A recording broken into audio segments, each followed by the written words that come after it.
Então, essa questão da estrutura de capital que você mencionou, acho que é legal a gente enfatizar ela, né? Porque eu acho que nesse momento de pandemia isso acaba sendo um diferencial, né? Exato. Pegar aqui a cronograma de dívidas, acho que a empresa está num momento bem tranquilo. Se você quiser comentar mais sobre isso, né?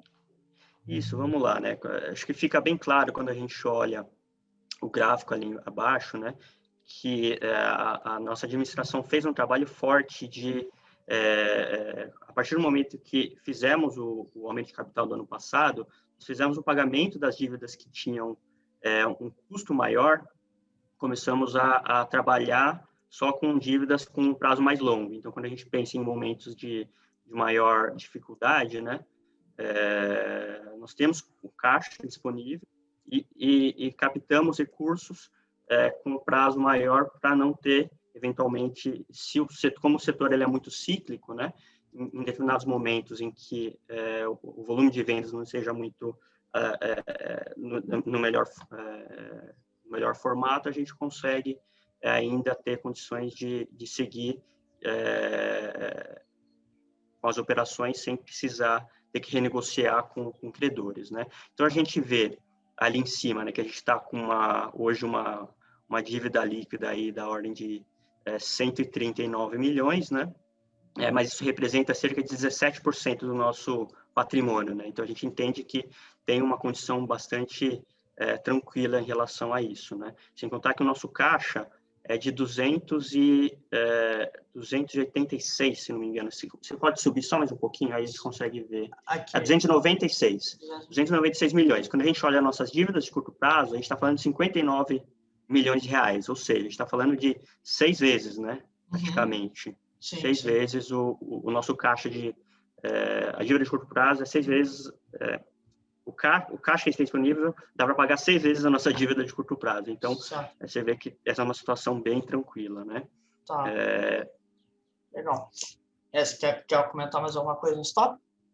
O que eu ia comentar é que é importante ter em mente que a companhia ela está no momento de aquisição forte momento forte de aquisição de terrenos, né? Então, quando você vê ali a geração de caixa, ela está negativa em 91 milhões, porque a gente teve um desembolso muito grande com a aquisição de terrenos, né? Isso é natural, né? Todo negócio, quando a gente está começando um novo ciclo, a gente tem como se fosse um investimento maior agora para colher frutos lá para frente, né? Certo. Importante comentar. Tá, beleza. Um outro tópico que eu acho que é legal, aproveitando que a gente já está no release, é a gente comentar sobre a contabilidade do setor, né? Mostrar a receita. Queria que você comentasse para quem está assistindo como que funciona o método POC, né? Um método específico aí para o setor de construção. Tá, eu acho que isso é bem interessante esse ponto, porque, né, quando investidores olham para a Tecnisa, para o case Tecnisa, você vai ver que a gente realmente, nos últimos anos, a gente vem apresentando prejuízo, e isso vem reduzindo, né? Isso por conta do legado do passado, e porque a gente, de certa forma, freou as operações, né? Então a gente parou de lançar. Com a retomada de lançamentos que deve acontecer agora de forma mais consistente, né, a partir agora do quarto trimestre, a gente deve voltar a ter aos poucos, melhores resultados. Então, só que isso não vai acontecer de uma hora para outra. Por mais que a gente chega no lançamento, vende 100% do projeto, não significa que a gente vai já de cara ter um lucro de todo o projeto. Por quê? Porque a gente ainda precisa construir o prédio, o projeto, né? Então, como é que funciona, né? O método POC, né? POC significa Percentage of Completion, né? Então, conforme a obra vai evoluindo, aí na proporção da evolução dessa obra, a gente vai reconhecendo os resultados e os custos, né? Então, a princípio, quando a gente despende aí alguns recursos para comprar o terreno e para colocar os primeiros tijolos, né, ou para fazer a fundação, enfim, todo esse dinheiro, ele na verdade, ele é o custo do nosso produto, que é o imóvel, né? E isso vai para o nosso estoque, na prática, né? E aí, quando a gente vende, vamos supor que o imóvel vale a 1 milhão, né? Nosso custo seja 600 mil. O que acontece? Quando a gente vende esse imóvel por 1 milhão, vamos supor que a gente concluiu 10% da obra, que o custo do terreno custa outros 10%. Então, na prática, do nosso custo, a gente, de imóvel, a gente tem realizado só 20%, ou seja, da nossa receita de 1 milhão, na verdade, a gente só reconhece 20%, né? Assim como do custo também. Porque aí você consegue, essa é uma metodologia que é adotada aqui no Brasil, de forma a ter mais visibilidade para o investidor de como está indo o projeto. Porque imagina o seguinte, um projeto de empreendimento imobiliário, ele é um ciclo longo, ele está falando de mais de 3 anos, né? Uhum. Imagina que se você tivesse que esperar 3 anos para conseguir ver o resultado que esse projeto está gerando.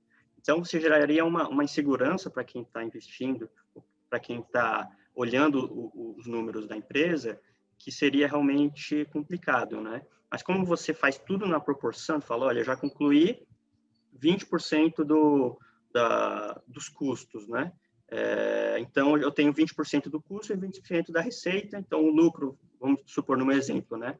A margem bruta seria 40%, porque o custo seria 60%, né? Então, você conseguiria ver, porque você reconheceu 20% da receita e 20% do custo. Você consegue ver que a margem bruta está sendo de 40%. E outra informação que a gente dá para o investidor é a margem REF, né?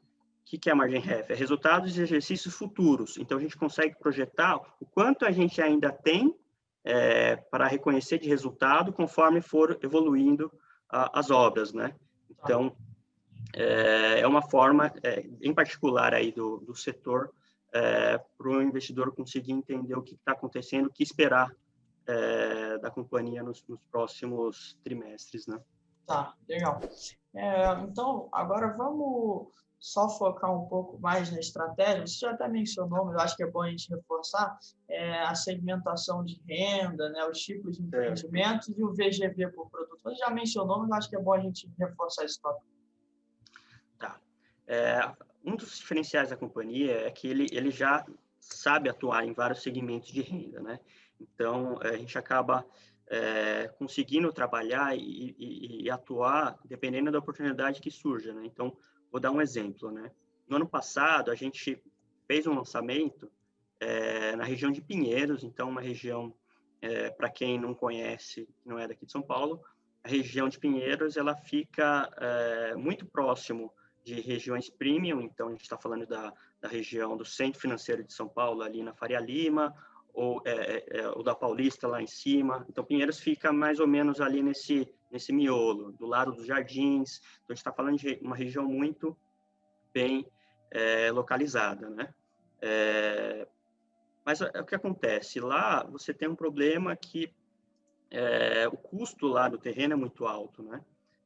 Então, geralmente, as construtoras que estão atuando naquela região acabam tendo que trabalhar aí com preços muito acima, né? A gente está falando de 15 mil reais para cima, né? Naquela região, o preço do metro quadrado. O que a gente visualizou?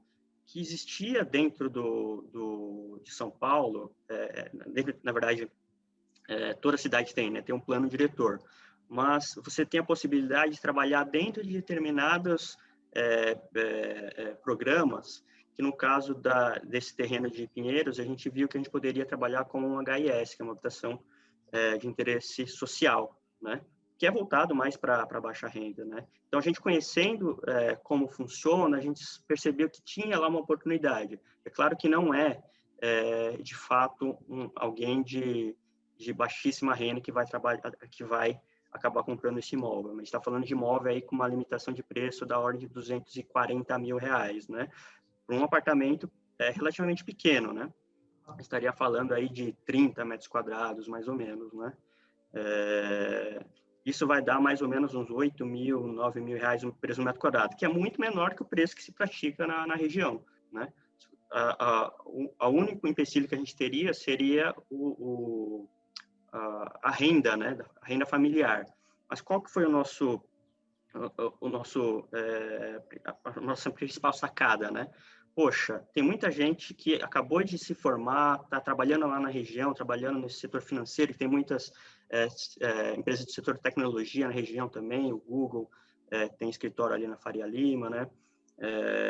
Então, a gente viu que muita gente que acabou de se formar tem a renda dentro da limitação, do teto, e conseguiria comprar o imóvel ali na região e faria sentido ter um imóvel menor, né? Então, esse projeto ele foi um sucesso de vendas, vendemos 100% aí no lançamento, né? Então, quando a gente fala que a gente sabe atuar nos diversos segmentos de renda, não significa que a gente vai expandir muito a atuação dentro da baixa renda, mas, eventualmente, em algumas oportunidades, a gente deve atuar, sim, ainda na baixa renda. Mas, como eu comentei anteriormente, o nosso foco é média e alta renda, projetos família, então a gente pode dizer aí que 90% ou mais dos nossos lançamentos vão ser média e alta renda, né?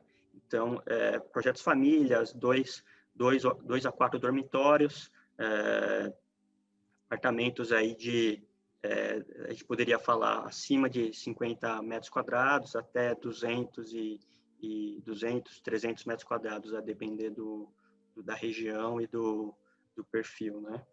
A gente tem trabalhado agora para esse novo ciclo com novos conceitos aí de produtos, né? Até interessante, vocês vão ver nos nossos próximos lançamentos, que a gente tem dado bastante atenção aí para esse novo momento aí do pós-pandemia.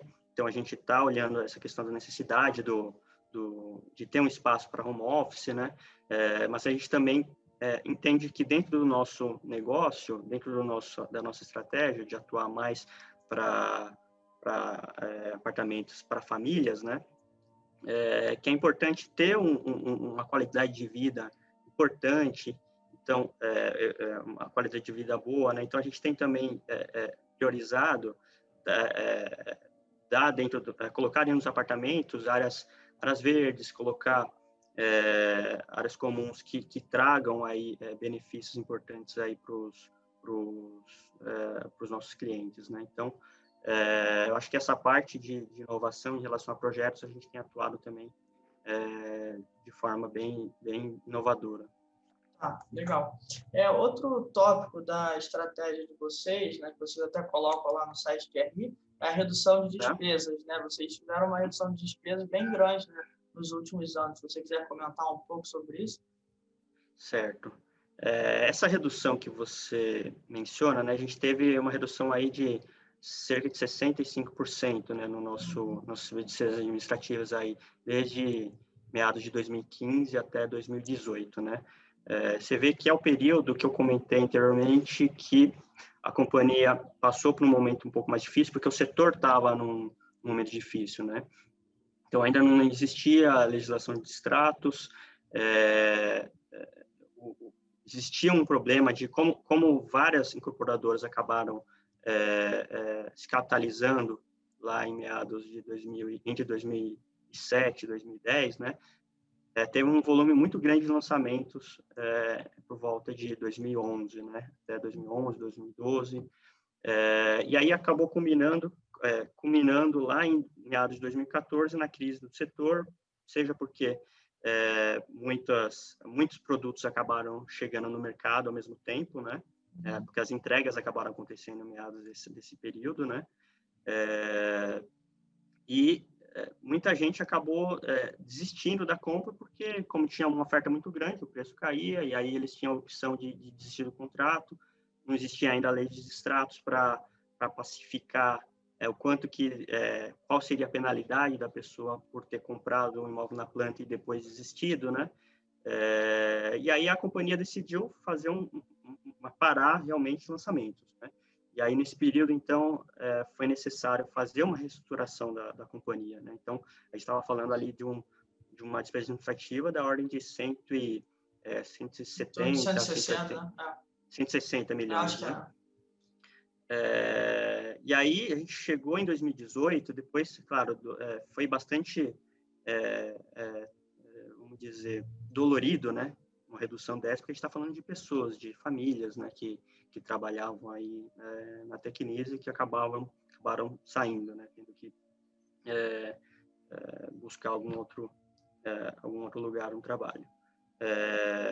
Mas isso foi muito importante para a companhia estar numa forma, em condições de retomar o crescimento em algum momento. A companhia sabia que em algum momento ela ia voltar a crescer. Nunca foi o objetivo da companhia parar a operação. Então, ela entendeu o quê, né? Mantendo os principais talentos da companhia, né? E fazendo o trabalho de monetizar os ativos, né? Então, a gente ainda tem ainda que pouco, né? A gente tem ainda aqueles terrenos não estratégicos que a gente tem feito as vendas. A gente falou também dos estoques que estão reduzindo bastante. Eu falei que está em 200 milhões, mas esse estoque chegou a ser mais de 2 bi, tá? Quando a gente olha como um todo, né? Então, a gente fez um trabalho que, quando eu falo monetizar, é de fato vender, né? E transformar isso em recursos para a companhia. Então, a gente gerou muito caixa nesses últimos anos, apesar dos prejuízos, né? Então, você acaba tendo um trade-off, né? Então, você tem que escolher entre você quer ter lucratividade ou você quer ter os recursos, a liquidez para conseguir pagar as suas contas, para pagar seus funcionários. E aí, nesse sentido, foi muito importante essa redução da estrutura administrativa e redução das despesas, né?